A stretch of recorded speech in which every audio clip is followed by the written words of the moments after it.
Et au travail, comment ça se passe? Parce que contrairement à ce que beaucoup peuvent penser, bah écoute, tu travailles toujours en tant qu'infirmière libérale à ton compte, hein. Et en fait, au travail, c'est un petit peu pareil. Hein. J'ai l'impression que les gens, quand voient ou ils me rencontrent, ils ont des dollars dans les yeux en fait. Je suis la bonne poire pour tout le monde. J'ai rencontré des nanas qui d'entrée vont essayer de trouver la faille chez moi pour me poursuivre en justice.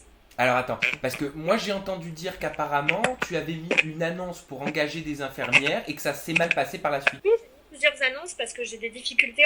J'ai beaucoup de difficultés à trouver des infirmières qui tiennent la route. Hein. C'est malheureux à dire. Mais voilà, c'est comme dans tous les milieux. Hein. Les gens veulent gagner beaucoup d'argent sans travailler énormément. Et ils veulent faire un peu comme ils veulent. Et surtout, ils n'ont pas envie de se faire diriger par une nana de 30 ans. Je pense que ça dérange beaucoup des femmes de 45 ans de se faire diriger par une nana de 30 ans. Bon. Et en plus, c'est un milieu de femmes. Donc, un milieu de femmes, on sait très bien que c'est assez particulier.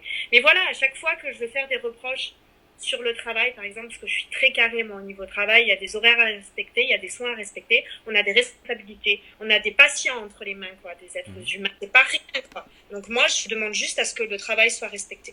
Mais quand je fais des reproches aux personnes, que je leur demande de se recadrer, eh bien, elles vont me faire des reproches sur ma vie. Elles vont me juger en me disant qu'en gros, je restais bloquée dans la télé-réalité, que j'ai pas pris assez de claques dans ma gueule, dans ma vie. Qu'est-ce qu'elles savent de ma vie? Et puis tout de suite, si j'ai 2 jours pour les payer, oh, tu es malhonnête, je vais t'attaquer en justice. Tout ça pourquoi? Parce qu'on sait effectivement que j'ai gagné une certaine somme d'argent à Secret, que je gagne bien ma vie, puisque je travaille tous les jours, donc forcément je gagne bien ma vie.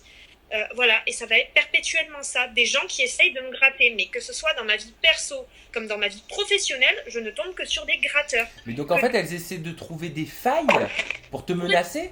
C'est pour tout.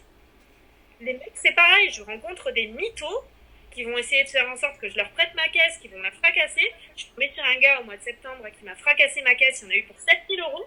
Je lui ai filé 700 € pour commencer les réparations, il a acheté ses cadeaux de Noël avec.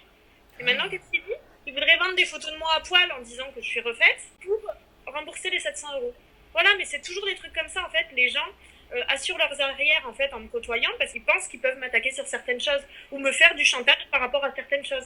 Comme t'es connu, je peux mal parler de toi et du coup descendre. Il en a des photos de toi nu, cet homme? A priori, je vois pas comment il pourrait avoir des photos de moi nue, à part s'il est venu m'espionner quand je me douchais, étant donné qu'il s'est rien passé avec lui. Mais bon, on sait jamais, moi, la nuit, quand je dors, là, je sais pas. Bah quand même, tu fermes la porte de chez toi.